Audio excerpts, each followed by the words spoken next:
Welcome back friends, welcome to our study channel move on study. तो friends, आज मैं आप लोग के सामने झारखंड सहायक आचार्य एग्जामिनेशन के लिए इंपॉर्टेंस फिजिक्स का क्वेश्चन लेके आऊँ जो काफ़ी महत्वपूर्ण होने वाली है।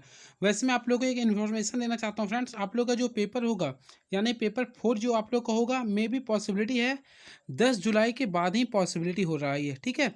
क्योंकि आप लोग का 2 और 3 एक साथ होगा, जो कि first week of July possibility है, तो उसके बाद ही ये पॉसिबिलिटी है। तो चलिए हम लोग स्टार्ट करते हैं अब अपना सिलेबस के according. One micro is equal to, तो फ्रेंड्स आप लोग ऑलरेडी पढ़े होंगे डेसी सेंटी मिली मैक्रो। तो मैक्रो जो होता है 10⁻⁻6 मीटर के लिए इक्वल होता है, क्लियर है। और वही फ्रेंड्स देखिए देखिए यहाँ पे जो -12 होता है उससे बोलते हैं पिको, और -15 जो होता है उससे बोलते हैं फेम्टो, क्लियर है। And very next question, dimensional formula of acceleration. तो फार्मूला आप लोग डायरेक्टली निकाल सकते हैं। एच का क्या होता है, v minus u by t होता है, क्लियर है। यानी कि rate of change in velocity with respect to time. तो इसी के अकॉर्डिंग अगर आप लोग निकालिएगा तो सिंपल वे में अगर आप लोग निकालिएगा तो देखिए आ जाएगा L t - 2 आ जाएगा, क्लियर है। तो ये आप लोग आ जाएगा। तो ऑप्शन के अकॉर्डिंग देखा जाए तो ऑप्शन नंबर डी हो गया right answer. And next question, out of the following which can not be negative, यानी कि कौन इसमें नेगेटिव नहीं होगा। तो ऑप्शन के अकॉर्डिंग चलते हैं। देखिए टोटल पाथ लेंथ, तो फ्रेंड्स टोटल पाथ लेंथ कभी भी नेगेटिव नहीं होगा, तो पहला ही इसका राइट आंसर हो गया, क्लियर है। बाकी वेलोसिटी, देखिए वेलोसिटी आपका नेगेटिव होता है, क्लियर है, आप लोग पढ़े होंगे। और एक्सेलरेशन भी नेगेटिव होता ही है। तो option number A is right answer. And very next question, a body starts, देखिए क्या लिखा है, a body start from 20 metre per second if its acceleration is 2 metre per second square then velocity of the body after 10 second is. तो friends आप लोग को formula निकालना है। तो आप लोग पढ़े होंगे फर्स्ट लॉ ऑफ मोशन का फॉर्मूला, वी इज का क्या होता है, यू प्लस ए टी होता है, क्लियर है। तो ऑलरेडी देखिए यू का वैल्यू कितना दिया है, 20 दिया है, प्लस एक्सेलरेशन का वैल्यू आप लोग का 2 दिया है, और टाइम कितना 10। तो इससे अगर आप लोग सॉल्यूशन करते हैं तो कितना आ जाएगा, 20 आ जाएगा, कितना फ्रेंड 20 मीटर पर सेकेंड आएगा। तो ऑप्शन के अकॉर्डिंग अगर देखा जाए तो ऑप्शन नंबर आप लोग का ए हो गया राइट आंसर, क्लियर है। And very next question is now, angular displacement is, sorry, angular displacement in unit time is called, sorry क्या बोल रहे friends, angular displacement in unit time is called. तो सिंपल में आप लोग जानते होंगे angular displacement in unit time is also called angular velocity. क्या होगा फ्रेंड्स, एंगुलर वेलोसिटी हो गया, क्लियर है।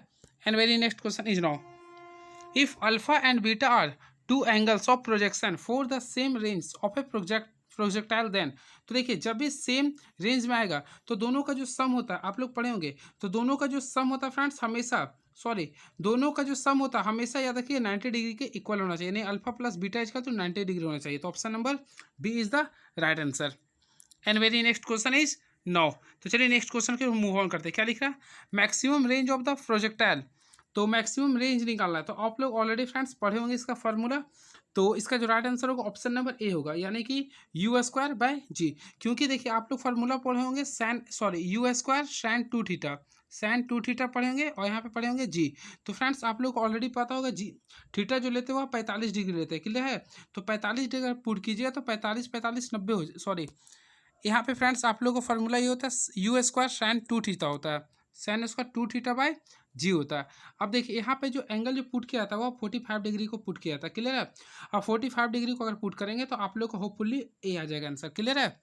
And very next question is now, Newton's which law in the real law of motion.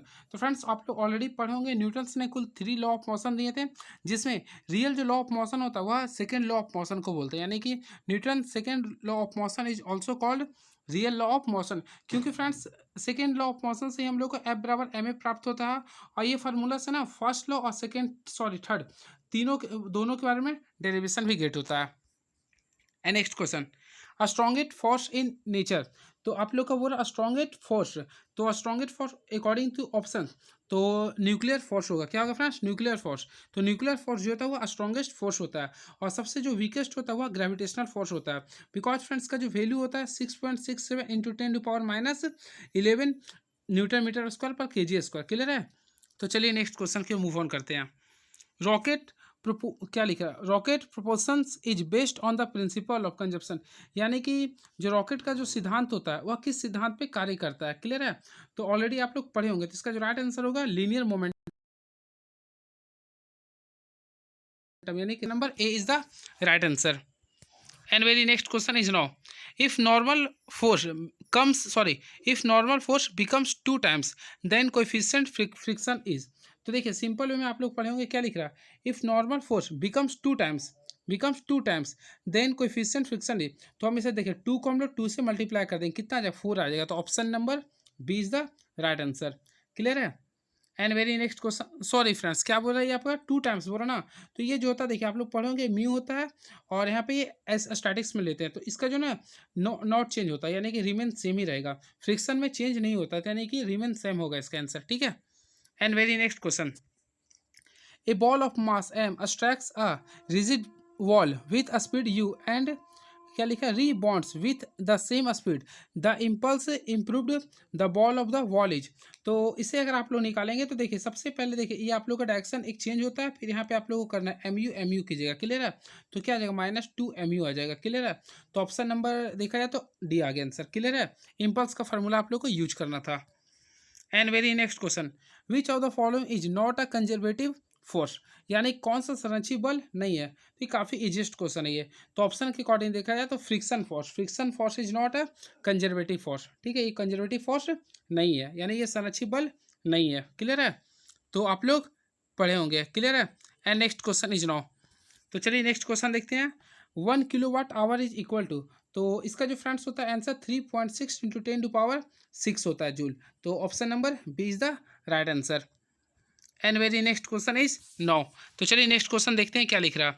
एक crane lifts a mass of 100 kg to a height of 10 metre in 20 second, the power of the crane is. तो friends आप लोगों को कुछ नहीं करना, power formula use करना है। तो पावर इसका क्या लिख सकते हैं, W/T लिख सकते हैं।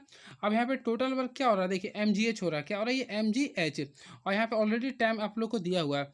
तो देखिए मास कितना दिया, मास अगर आप लोग देखेंगे तो 100 kg है। क्लियर है।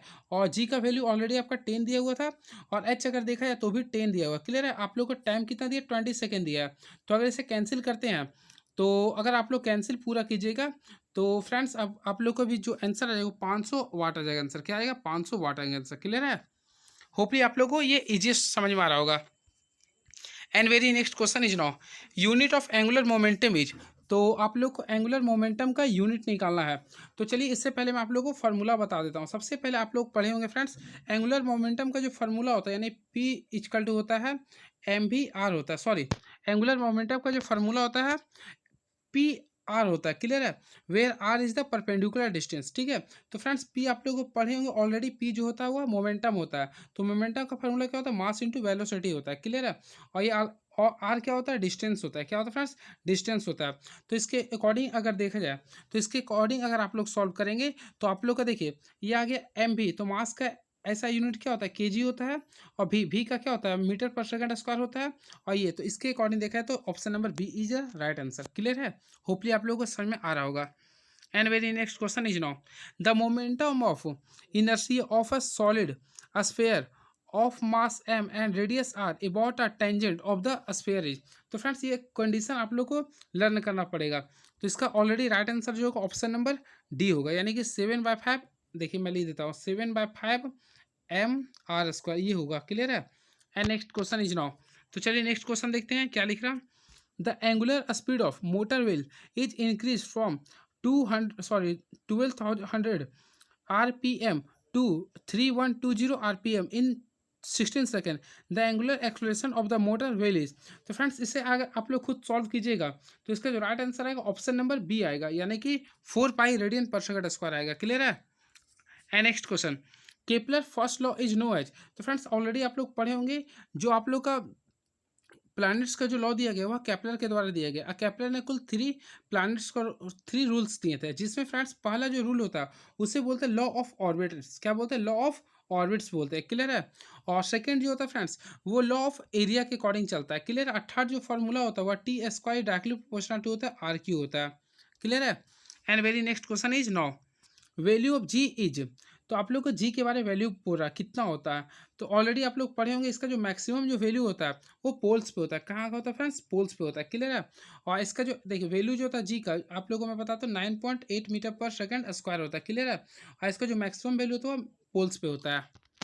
And very next question is now, देखिए नेक्स्ट क्वेश्चन क्या लिख रहा है, इफ देखिए इफ वी इज, यानी कि इफ इसका वेलोसिटी इज और sorry if V is if VE is the sky velocity and V naught is the orbital velocity of a satellite for orbital close to the earth surface then this are. तो देखिए आप लोग इसके according चलना होगा। तो इसके according अगर चलिएगा तो देखिए स्क्वायर वेलोसिटी, देखिए स्क्वायर वेलोसिटी का जो फार्मूला होता है ऑलरेडी आप लोग पढ़े होंगे, under root two V naught होता है। क्लियर है? तो इसके अकॉर्डिंग आप लोग बना सकते हैं। तो option number D is the right answer. And very next question is now also ready friends, आप लोग पढ़े होंगे स्क्वायर वेलोसिटी का वैल्यू क्या होता है, 11.2 किलोमीटर पर सेकेंड स्क्वायर सेकेंड होता है। ठीक है। एंड वेरी नेक्स्ट क्वेश्चन, तो चलिए नेक्स्ट क्वेश्चन देखते हैं क्या लिख रहा। Out of the following which is the most plastic material, यानी कि निम्नलिखित में से कौन सर्वाधिक प्लास्टिक पदार्थ है। तो ऑप्शन के अकॉर्डिंग अगर देखा जाता है, तो ऑप्शन के अकॉर्डिंग अगर देखा जाए तो ऑप्शन नंबर डी होगा। क्या होगा फ्रेंड्स? डी होगा, जो कि प्लास्टिक्स कहलाता है। And next question, according to Hooke's law of elasticity if a stress is increase the ratio of a stress is to strains. तो फ्रेंड्स ऑलरेडी आप लोग पढ़े होंगे हुक्स लॉ के बारे में। तो क्या बोलता है, देखिए हुक्स लॉ क्या बोलता है, a strain produce on a body is directly proportional to stress, यानी कि दोनों क्या होता है, रिमेन कॉन्स्टेंट्स होता है। तो इसका राइट आंसर क्या होगा ये, क्योंकि देखिए स्ट्रेस जो होता है डायरेक्टली प्रोपोर्शनल टू स्ट्रेन होता है, तो रिमेन सेम रहेगा। एंड नेक्स्ट क्वेश्चन, तो देखिए यूनिट ऑफ डेंसिटी इज, तो यूनिट ऑफ डेंसिटी सबसे पहले फ्रेंड डेंसिटी का फॉर्मूला आप लोग ऑलरेडी पढ़े होंगे। तो डेंसिटी का जो फॉर्मूला होता है, तो डेंसिटी को जो हम लोग बोलते हैं क्या बोलते हैं, मास बाय वॉल्यूम बोलते हैं। क्लियर है? तो मास का क्या होता है, केजी होता है, और वॉल्यूम का क्या होता है, मीटर क्यू होता है। तो ऑलरेडी आप लोग निकाल सकते हैं केजी पर मीटर क्यू, तो यानी option number C is the right answer.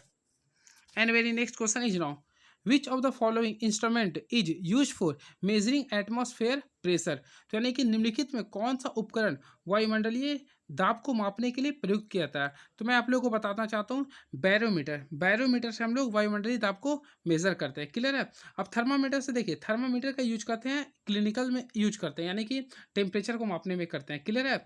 और मैनोमीटर, तो फ्रेंड्स मैनोमीटर का जो यूज होता है आप लोग का जो गैस में जो आता है, तो गैस सिलेंडर जो होता है उसी को गैस जो होता है सिलेंडर उसी का तीव्रता को मापने का प्रयोग करते हैं। क्लियर है? उसी का प्रेशर को मापने के करते हैं। और हाइड्रो जो मीटर होता है, हाइड्रो जो होता है मीटर वह जल यानी कि ह्यूमिडिटी को मापते हैं हाइग्रोमीटर से। And next question, solid materials are heated by. तो देखिए सॉलिड मटेरियल्स को जब भी अगर आप हीट करते हैं तो उसका एक प्रोसेस होता है, और उस प्रोसेस को फ्रेंड्स हम लोग बोलते हैं कंडक्शन। क्या बोलते हैं? कंडक्शन। तो जितना भी आप लोग सॉलिड मटेरियल्स को हीट करते हैं तो उस मेथड को बोलते हैं कंडक्शन। ठीक है? और कन्वेक्शन जो होता है जिसमें फ्रेंड्स लिक्विड गर्म होता है, लिक्विड या फिर गैस। अभी देख रहे होंगे गर्मी कुछ ज़्यादा हो रहा है, तो गर्मी जो हो रहा है ना, तो आप लोगों का कन्वेक्शन की वजह से ही हो रहा है। क्लियर है? और रेडिएशन यानी सूर्य का जो प्रकाश आता है वह रेडिएशन की वजह से ये आता है। ऑलरेडी आप लोगों को पता चल गया हो। क्लियर है? एंड नेक्स्ट क्वेश्चन, तो नेक्स्ट क्वेश्चन देखते हैं क्या लिख रहा है। Internal energy of an isolated system भी। तो देखिए internal energy of an isolated system always भी रिमेन सेम होता है। क्या होता है फ्रेंड्स? रिमेन सेम होता है, रिमेन सेम होता है ये। And next question, in isothermal process. तो देखिए आइसोथर्मल प्रोसेस में ध्यान से सुनिएगा, आइसोथर्मल प्रेशर में in isothermal process temperature neither increase not decrease, क्योंकि आइसोथर्मल प्रेशर में टेम्परेचर जो होता है वो कांस्टेंट होता है। याद रखेंगे आइसोथर्मल प्रोसेस में टेम्परेचर जो है कांस्टेंट होता है। क्लियर है? इसलिए वो ना तो इंक्रीज करेगा ना ही वो डिक्रीज करेगा। And very next question is now CP by, देखिए ये आप लोग को डाई एटॉमिक गैस के बारे में बोल रहा है। सीपी बाय यानी कि देखिए आप लोग को सीपी बाय सी भी के बारे में बोल रहा। क्लियर है? तो इसका जो राइट आंसर होगा फ्रेंड्स ऑप्शन नंबर डी होगा, यानी कि इसका जो रेशियो होता है 7/5 होता है। And very next question is now perfect gas equation. तो ऑलरेडी आप लोग पढ़े होंगे पीवी इक्वल टू क्या होता है, एनआरटी होता है। क्या होता है friends? PV equal to NRT होता है, जो कि आइडियल गैस इक्वेशन भी बोलते हैं। क्लियर है? तो ऑप्शन के अकॉर्डिंग अगर देखते हैं तो ये ऑप्शन कहीं शो नहीं कर रहा, लेकिन ऑप्शन नंबर सी इसका राइट आंसर होगा, क्योंकि देखिए पीवी इक्वल टू क्या लिख रहा है, ये आर लिख रहा है, तो आर टी भी चलेगा आपका। क्लियर है? एंड नेक्स्ट क्वेश्चन, एन होता है फ्रेंड्स नंबर ऑफ मोल्स होता है। SI unit of spring constant. तो फ्रेंड्स आप लोग को स्प्रिंग कांस्टेंट्स का बोल रहा है एसआई यूनिट, तो आप लोग सिंपल वे में निकाल सकते हैं। क्या होता है? फोर्स बाय लेंथ होता है, तो फोर्स बाय लेंथ होता है। क्लियर है? तो फोर्स का न्यूटन हो गया और लेंथ का मीटर हो गया, तो न्यूटन पर मीटर भी हम लोग बोल सकते हैं। तो option number B is the right answer. Clear है? एंड वेरी नेक्स्ट क्वेश्चन, देखिए नेक्स्ट क्वेश्चन क्या बोल रहा है, a particles executing simple harmonic motion with an amplitude a, the distance traveling by the particle in one time period is। तो friends इसका आप लोग को निकालना है, तो जब भी इसका अगर आप लोग निकालेंगे तो इसका राइट आंसर आएगा 4 पाई आएगा। क्या आएगा फ्रेंड्स? 4 पाई आएगा। ऑलरेडी इसका फार्मूला आप लोग पढ़े होंगे, क्या होता है? T equal to 2 pi under root L by A, इस फार्मूला पे आप लोग बैठा सकते हैं। क्लियर है?